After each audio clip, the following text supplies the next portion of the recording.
along to the spectacular setting of Austria. The hills are alive with the roar of F1 cars as we arrive in Spielberg's stunning natural surroundings. Fans have already filled the nearby campsites, and it's going to be a busy weekend here at the Red Bull Ring. Spielberg's challenges are all about overtaking. The DRS zones here mean passing is very possible, especially if your tyres are in a better condition than the next cars. But get caught out having to manage less than fresh tyres, and you could be a sitting duck. This weekend will be taking a slightly different form as we have the addition of a thrilling sprint race thrown into the mix.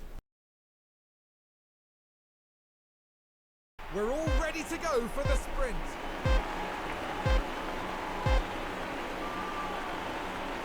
And it's lights out and away we go. Hey, I'm Decathlon Gamer. Welcome back to F1 Manager 23, episode 57. We're on to the sprint of the weekend here in Spielberg. Crawford qualified 11th, currently P10 off the line, tends to get a good jump. Very much split strategy for this sprint on whether the soft or the medium is going to be quicker. The soft starts quicker, the medium hangs on better, so it definitely could be an either way sort of thing. We went ahead and went for the advantage of the off the line.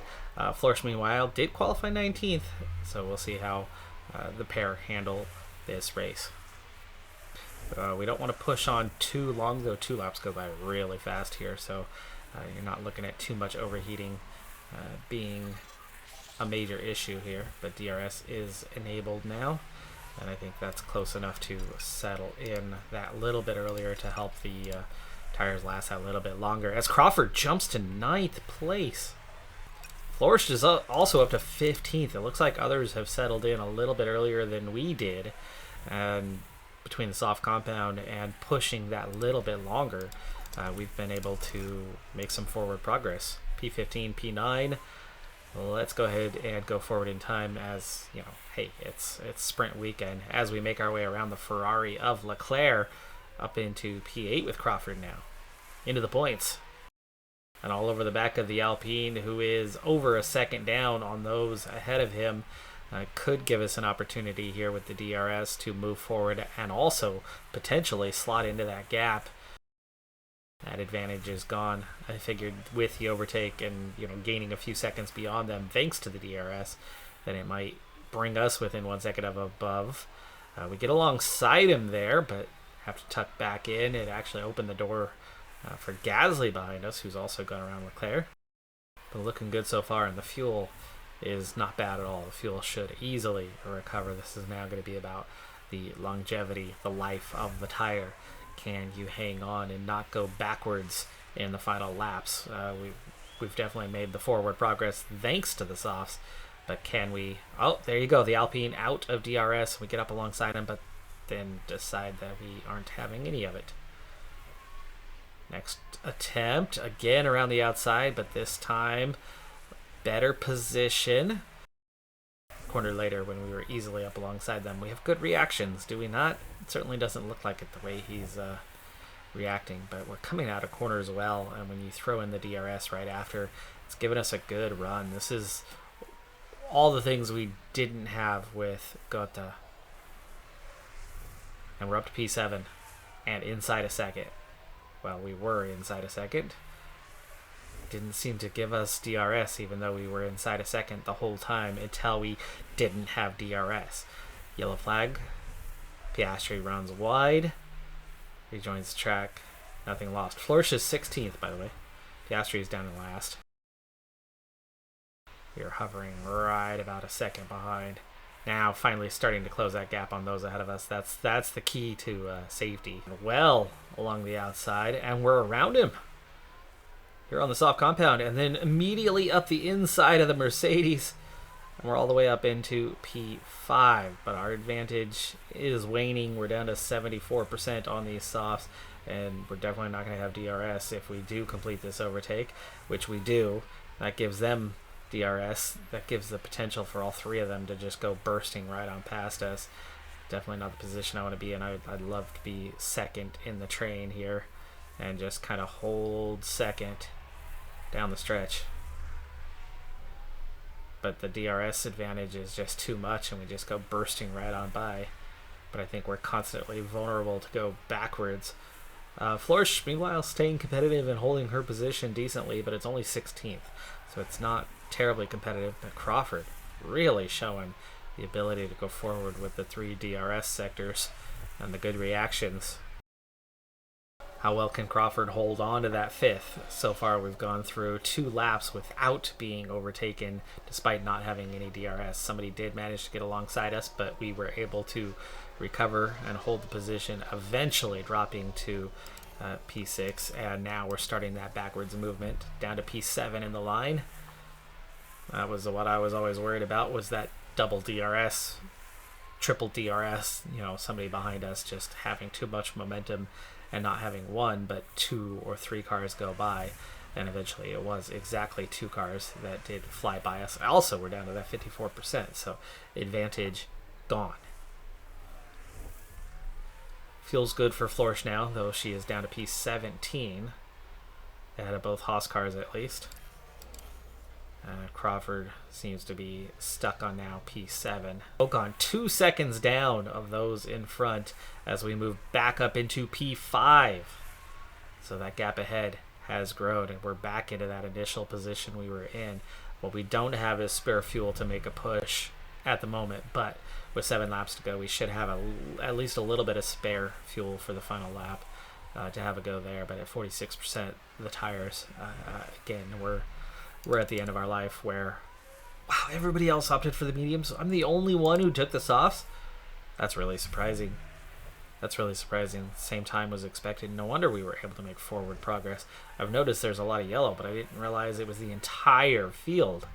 That's got us hovering all over the back of Ocon, but we go around him again here on lap 20, making us vulnerable once again to those behind. Lap 21 now, still 5th. Local yellow, it's Norris with the lockup. He goes backwards, that bumps us up a spot. Norris is going to drop well down the order. Norris down to 11th from a top 4 position. While we are 1.5 seconds behind those ahead now, 3 laps to go, but at 32%, it's that worrying stretch. Flourish, though, is 16.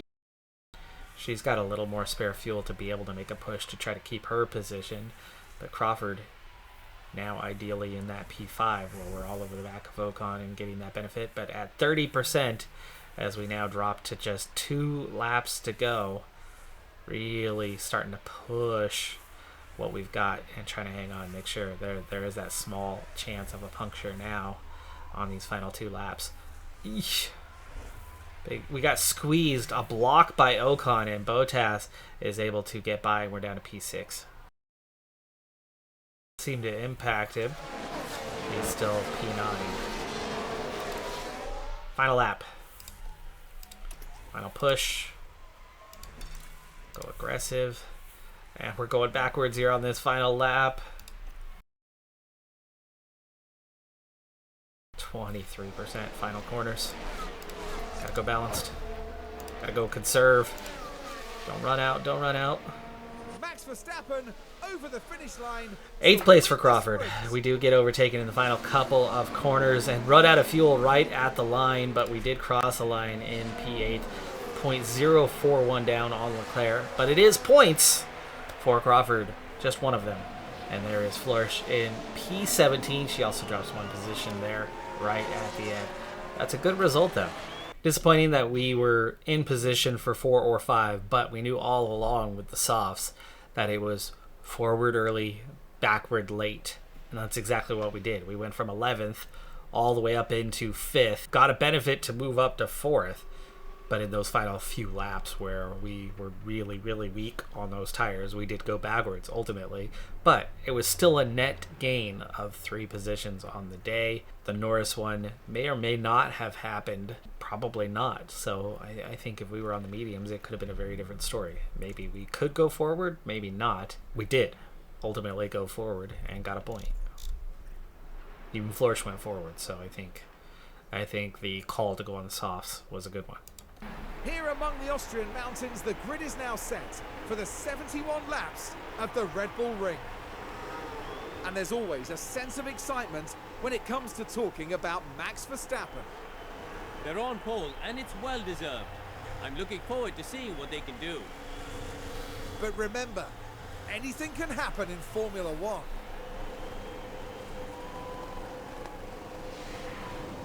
It's the race we've all been waiting for. It's the Austrian Grand Prix. And it's lights out, and away we go. And we're racing proper with penalties to the field. Crawford starts from P6. What a great starting position here today. Really good chance to earn points. Some of the field is going to be on softs, but many aren't on mediums, about half the field. The strategy for Florsch is a soft, medium, soft strategy, as she still had a couple pairs left. For Crawford, though, with only one pair of softs left, it's soft, medium, medium. But we're able to stay off the hards entirely today, and I think that could really help our pace, especially as others very well could end up on the mediums or on the hards at some point, and that could give us a real pace advantage. We already know that on the right compound you can go forward. We've seen it firsthand in that sprint race. So very optimistic that we could have a pretty successful day here today. There's a chance that some of the field could be going for a medium to hard one-stop strategy. We'll see if anyone gives it a shot. Coming up on the tail end of lap number 2, Zhou Guanyu is on that edge of being out of DRS range. Russell is out of DRS range, and Sargent is out of DRS range. That could start to open the field up just a bit there, as the top 7 have a chance to pull away, and that would be ideal for us. Gasly also dropping out of DRS range as we kept pushing that a little bit longer, and we go forward into P5. Let's go ahead and now settle in.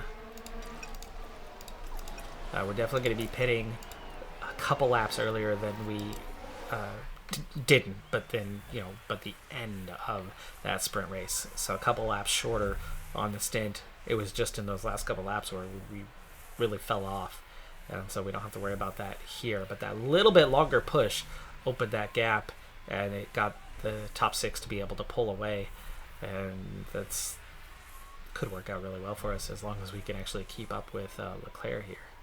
Well, settling in here on lap number 4, going quickly from a fantastic position, though we are now out of DRS range, and we're gonna have to rely on Stroll to try to pull us back forward, and there's a big crash and Crawford's involved. VSC is out. Now is that well, so much for the good race. Told you him being aggressive was going to be more incidents, and it's going to cost us more money. So close. The angle, you can't really see who's at fault. Did Crawford lose control and go into the Aston Martin, or did the Aston Martin turn into us prior to the apex? Because we were not yet at the apex when the contact happened. Crawford retired from the race. Stroll picks up the penalty, so it looks like he did turn in on us there, so it was not Crawford's fault. But Crawford is out of the race from an amazing position there too, because that was a battle for P5 as we go green, with fuel already mostly covered off for Florsch. Wow, she nearly got crashed into that guy. She's still going slow as if she's in the VSC. Did we already went green? She's just not gotten up to speed. Wow, that was rough. It was really rough. I mean, I know cold tires, but geez. All right, well, now she settles in, and we'll go back to standard. The VSC did help a little bit with the tire wear, but only a little bit. I mean, we were a bit down on where we could or should have been at that moment. Norris runs wide, turn 4. Cars are pitting already. Now, she was definitely supposed to go deeper than we were going to go with Crawford. Crawford was going to spend more time on those mediums, get off those softs earlier for her. She's basically going, what, 1 lap shy of what we did in the sprint race, which means still a little bit deeper than we ultimately wanted to go, but not much choice to get to the to make 2 sets of softs work for us. Still at 38% though, hanging on here.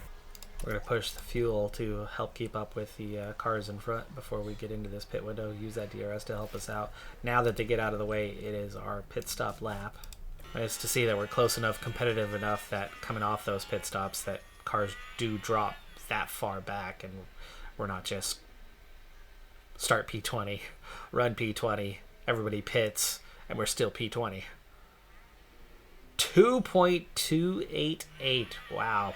Fantastic stop. Our pit crew is dynamite, besides all the mistakes they're making these days. And we come back out on track on the mediums. This is going to be our slowest stint. And we come back out in P17. We're going to want to settle in relatively soon. We will be able to pit before we drop down to that 30% threshold. If anything, we might want to go that one extra lap.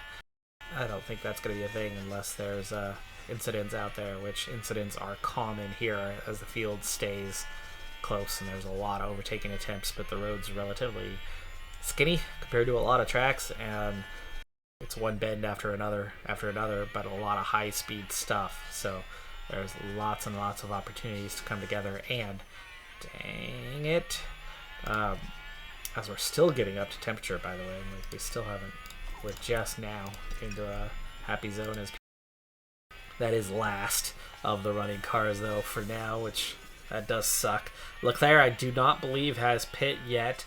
Otherwise, we're looking at Norris P2 as kind of the virtual P1, and we're a little over half a lap down at this stage. You know, it's nice that we're at least staying competitive in the fields, a lot more bunched up than what we used to, but Florsch just does not quite have the pace yet. You know, Crawford has a lot less pace than Sargent, and he was running P4, P5, P6. At least we got 1 point this weekend. It's not scoreless, but Maloney comes out just ahead of us, and we're gonna zip right on by. He's on the softs though, so once he gets up to temperature, expect him to come bursting past us. Sainz on the hards, the only one that is opted to go for that. A small number of cars on the softs right now. Maloney is starting to make his way forward. Thanks to that, we're on lap 31. And as predicted with that pit stop by Leclerc, he comes out P6. That brought us all the way, or brought it around full circle, though Verstappen has made his way forward around Ocon to lead. And we are still running that P18. But just 32 seconds behind as far as things go on the whole. Not too bad. I mean, we were already just over half a lap down, and that's about that distance. So we've managed to kind of hold the gap relatively well. It's not growing very quickly here. We're very much staying in contact with all the way up to 13th position, as Maloney's not that far ahead of us. Pushed for a while there. It definitely hurt our fuel, but it helped us our position, especially at the end of that stint and the start of this next stint. But we're at 1.4 kilograms. It's recovering very slow. The VSC did a lot to help with that, but here we are with the next round of pit stops beginning. We've still got a ways to go, though. It's those who are on softs that are pitting. And coming out on hards, Sonoda, Russell, they're going to go the distance, but that's a very early pit stop and then a very slow compound. Guan Yu Zhou into the pits. Albon into the pits, and Florsch up to P16. They're pitting early. They're going to undercut, but they're on hards. This is going to be slow for a lot of cars. I think our ability to stretch, be a little more conservative on the tires, is going to allow us to be more aggressive on the tires later on. I think it's going to give us a real shot. Albon is approaching a lap down. That's going to really hurt his race if they do catch up to him as Verstappen and Leclerc. Gasly has pit, comes out just ahead of us. Magnussen comes out ahead of us, and we get squeezed with Sargent. We're battling with Sargent here. We're down to the last few cars. Verstappen, Sainz is going to pit. There's no way he's going the distance.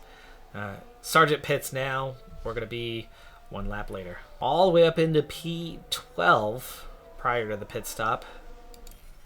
And we're going to have the softs to go the distance. Sargent has given the same strategy that we have. And we did catch him. So we caught up to him. That's good. A good pit stop here. 2.366. Not as good as the last one, but that's still a very good pit stop. And we're going to come out right behind Sargent in touching distance with slightly fresher softs that are going to be a little bit better in those final laps. And we're still ahead of Piastri. So we have beaten Piastri and that hard compound of his. Albon is also looking a bit off the pace. But right now we're not beating a single team. We're beating an Aston Martin and a Haas and nothing more. We're going to have to catch Gio. We're going to have to catch Maloney if we're going to beat two teams today. That's a lot to ask of Flourish, but look at that. She's able to get up and around, or not. No. How does he get the DRS?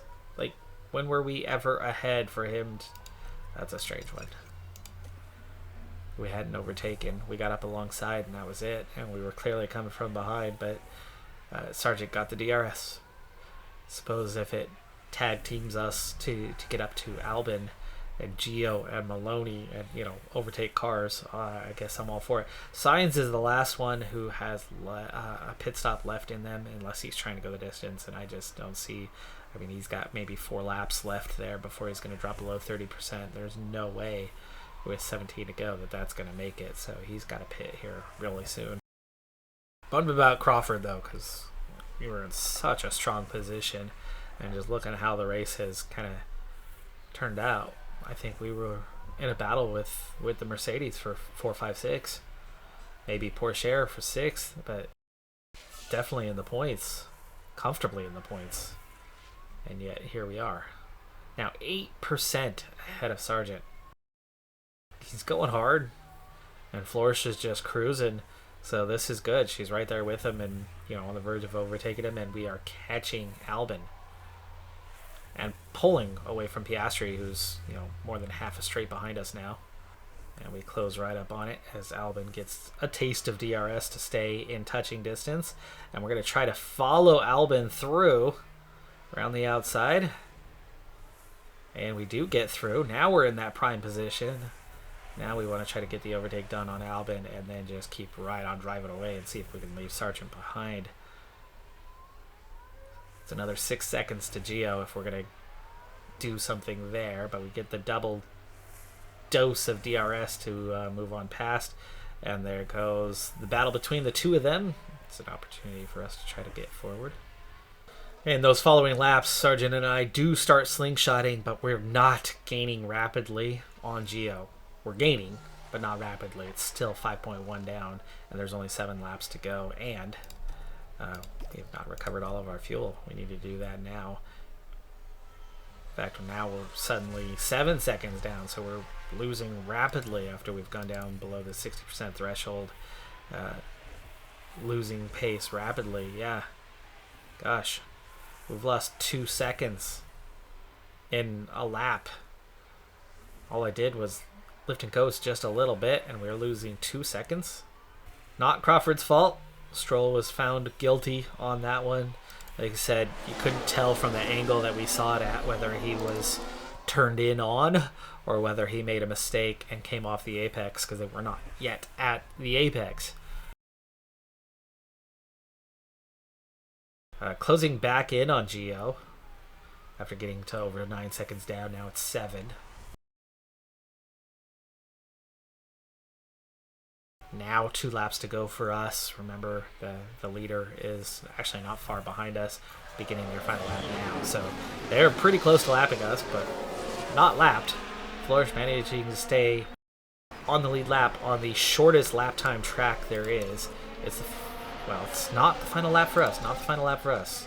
We still have that 1 more to go. So we've got plenty of battery. We've got that little bit of tire. We're going to have that DRS advantage. You can see how we're nearly getting the overtake done even without trying.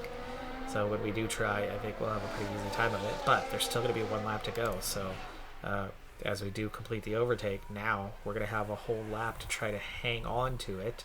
So let's do that. Deploy. Pulled away pretty quickly from Sargent there. That definitely helps, but we don't have the spare fuel to make that push. There's the end of the race. Verstappen wins over Leclerc. This is the second DRS zone, and we seem to be comfortable here. Let's make our push on this third DRS zone. This is the last chance that they really have to do anything. So we'll use that fuel now to keep the gap. and we kept the gap, so we're good. 34%, we're not dropping below, no risk of puncture. Top 10 already decided. We're getting back to inside 7 seconds on Geo here at the end, but even then, that little stretch where we lost 4 seconds made it impossible to cover off and attack and get ahead of one team. 10th today, despite finishing 15th for Flourish, and that is because Crawford has crashed out, and of course that's the one to actually compete for points. For the Williams So driver. disappointing day, but overall good showing outside of the crash. Yeah, our race was definitely for between 3rd and 6th place. We were well ahead of Sonoda, who was definitely further down. Porsche probably would have been too far away from us. I'm guessing it would have been Ocon, Bottas, or Norris we would have been competing with for 4, 5, 6, and then adding that car in 7th, somewhere in that range for, 8-10 points ish, plus the one we got. That would have been such a tremendous haul, and instead we get not only nothing in terms of points, but even though Flourish puts in a good showing, 5 cars behind her are from 5 different teams, and so there is in no way that we beat any 2 drivers from one team. We couldn't even beat Piastri and Gio. Crawford's 1 point now gives us 5 on the season and puts us just a single point behind Haas for 9th, but with Alfa Romeo and AlphaTauri not scoring any points, they're very much still in touching distance that we could still get back up to P7 eventually, but clearly the top 6 is long gone. Flourish's amazing 2-2 was still not the quickest of the day, with 2 milliseconds between her and Max Verstappen. Just incredibly close with Russell Leclerc there, and of course we never did get a pit stop for Crawford. Very much battle is on with Red Bull for top pit crew. We're looking pretty strong for 2nd right now.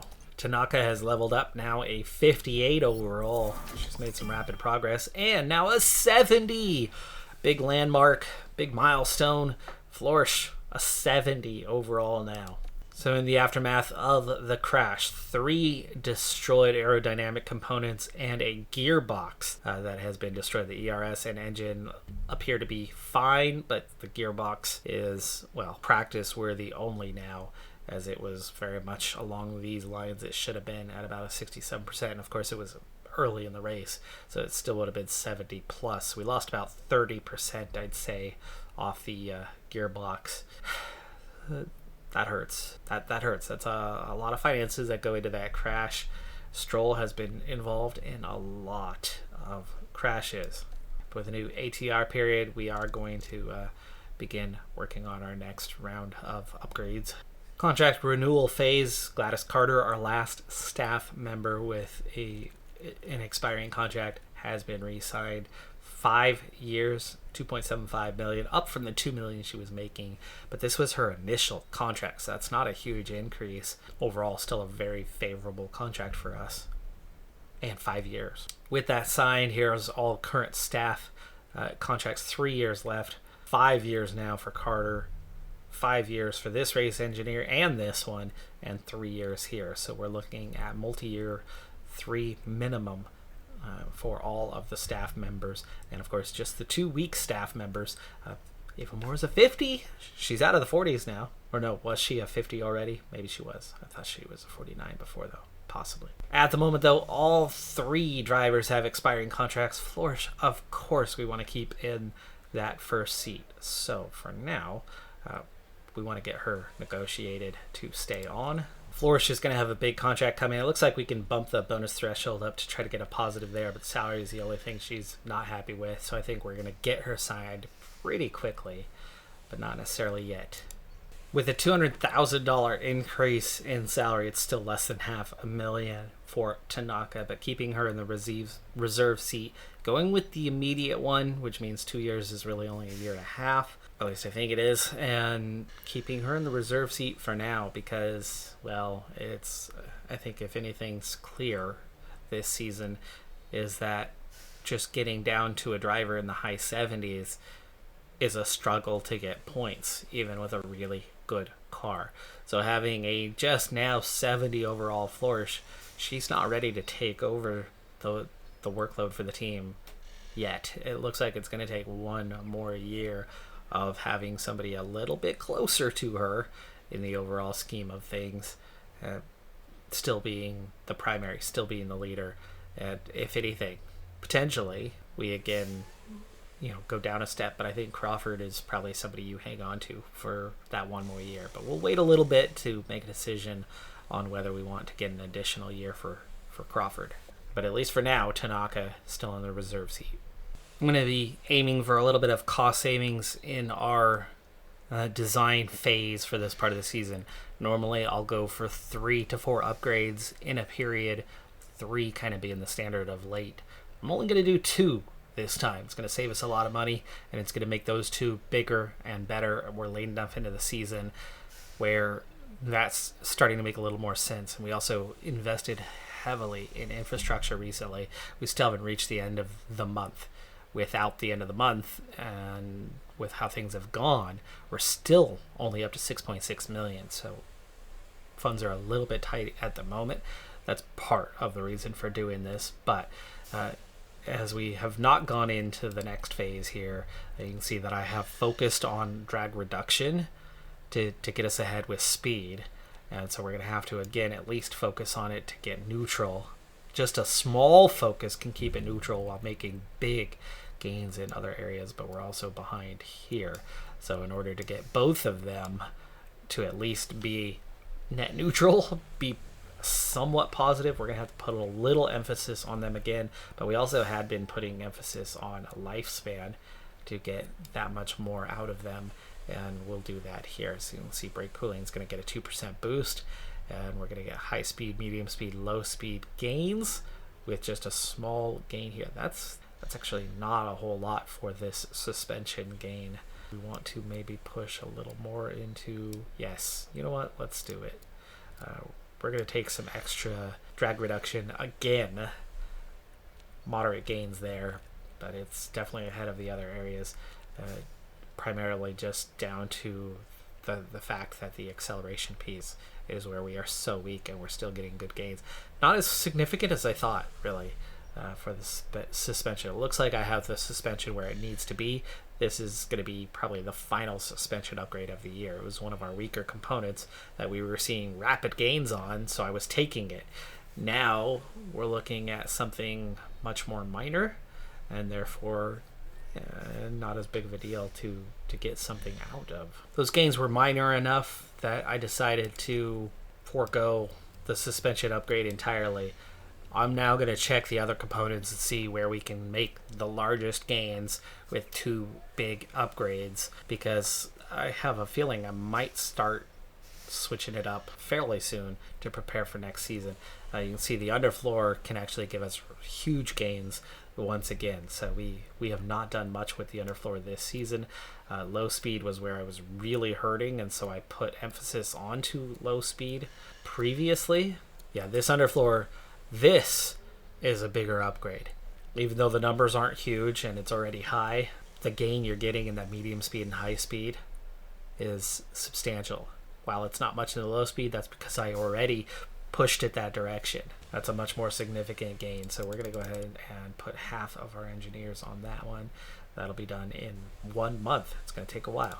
I think it's pretty clear the side pod is another one we can get some pretty significant gains on. Drag reduction is something we had focused on, and even without putting extra emphasis on it here, it's still going to make a gain, but we're going to see a major catching up in cooling and airflow, which is going to help us aerodynamically and still allow us to gain even more top speed performance, while also getting the engine cooling catching up a little bit, as that was lagging behind. Our acceleration and our engine cooling are the 2 that are furthest behind, and this is allowing us to make gains in both of those areas. We'll definitely take that, while also getting significant high speed upgrade.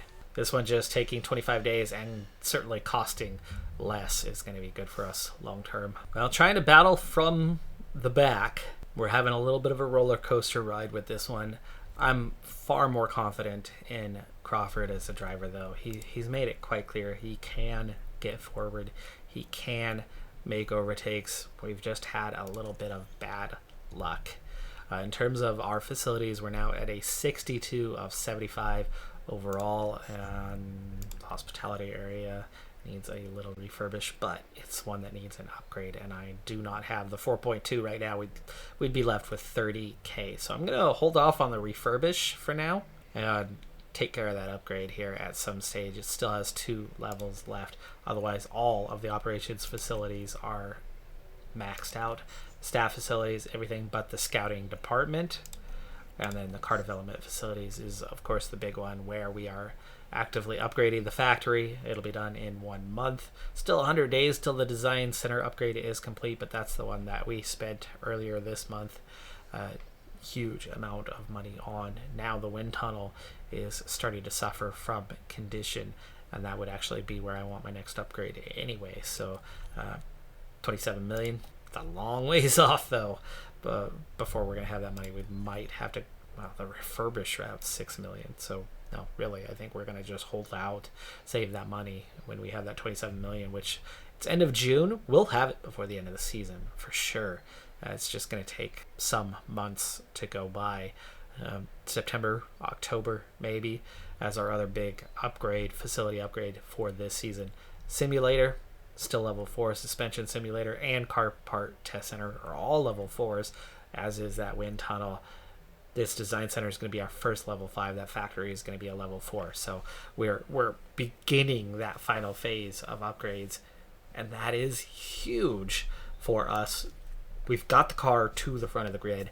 Getting it to maintain or pull away enough to put us in a position to get flourished into the points, where being an underperforming driver, that's the key, right? If we can get Flourish consistently in the 8th to 13th range, she could take over as the lead driver. And then in time, as she gets better and better, she'll start getting 3rd, 4th, 5th places, start getting 1st and 2nd, especially if we get those facilities maxed out. It's a big combination of factors if we're ever going to get her to be champion. F1 Manager 22, Crawford could be champion because I did it with Pourchaire while he was still a 78 or 79 overall. Jack Doohan, who was like a 76 overall, was right behind him, 2nd or 3rd in the championship. So we could, but that was F1 Manager 22. F1 Manager 23 with a 79 overall Jack Crawford, we're hardly getting into the points. It's a much tougher AI than a year ago, and definitely we don't have the advantage of a little spit of rain and boom, you go off and win the race by 40 seconds most of the time, or get it totally wrong and be further down, or actually really when you get it totally wrong, you'd be right where you started.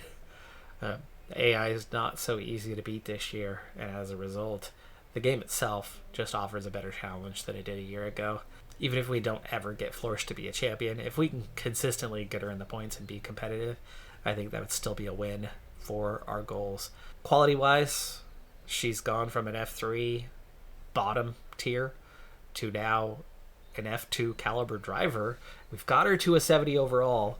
I'm encouraged by all of that, but she's got a long ways to go yet before getting to be that driver who's going to be competitive, and most of that's just because her race pace has just never improved in the way that some of these other things. She has the controls, so she's not making the mistakes. She has the smoothness, so she's not hard on the tires. She has the adaptability, so she's fine in the rain. That's not the one we need.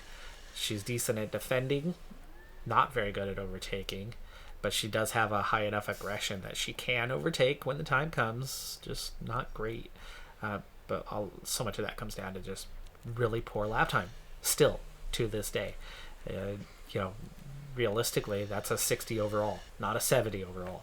Her pace is a 60 overall, and that's what's hurting her. If you add in the accuracy piece, I mean, I guess you can say she's a 62, but she's making gains, but not in the right places.